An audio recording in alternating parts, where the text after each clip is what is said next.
Car manufacturers increasingly offering outrageous maintenance recommendations for engines. Some suggest changing the oil every 20,000 miles, while others claim that the timing belt is designed to last the entire lifespan of the engine. Sure, if you want to throw away the engine after 60,000 miles and buy a new one from the dealer for $15,000, then you might follow such advice. But how long does the timing belt really last, and what factors determine the lifespan of this component? Let's delve into it. In modern engines there are two types of timing belts. Let's call them dry and wet for simplicity. Mostly engines use dry belts. They are separated from the lubrication system and drive the camshafts while being driven by the crankshaft.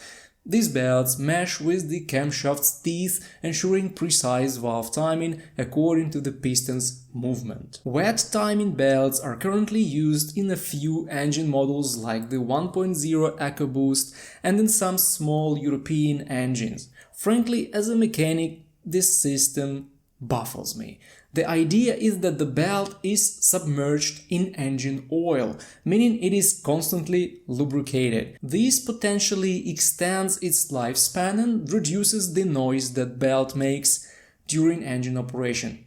But all this is theoretical. In practice, it could spell doom for your engine even at low mileage. On average, manufacturers estimate the lifespan of a standard dry timing belt at 60,000 miles. However, Ford's 1.0 EcoBoost, for instance, suggests an official replacement interval for its wet belt at 150,000 miles.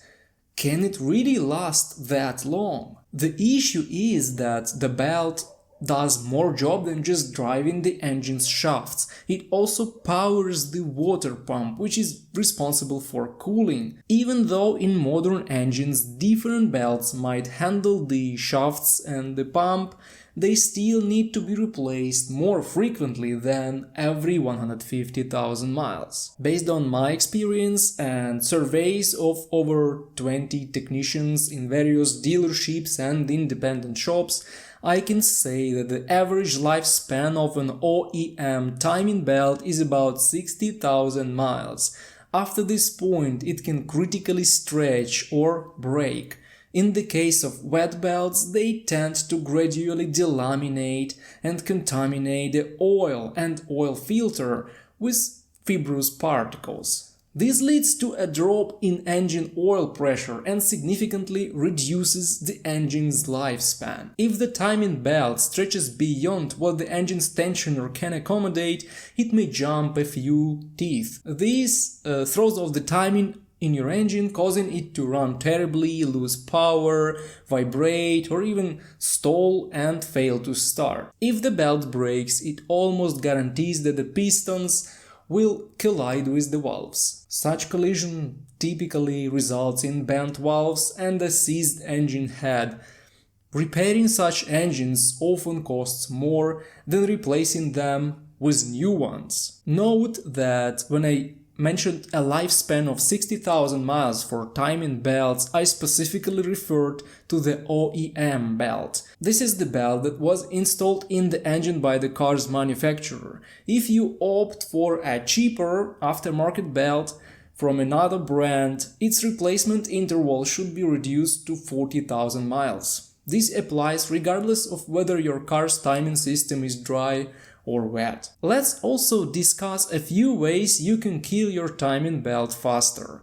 First is the overall lifespan. The maintenance guidelines for your engine always specify a replacement interval like 60,000 miles or 10 years for the timing belt. If the belt is old, it can crack, delaminate and simply break at the most inappropriate moment. Second is tensioner issues. This device maintains the necessary tension of the timing belt during its operation. However, if the tensioner breaks or stretches to its maximum, the belt will become too loose and eventually jump. Third is climate. In dry and hot climates, dry timing belts have a significantly shorter lifespan.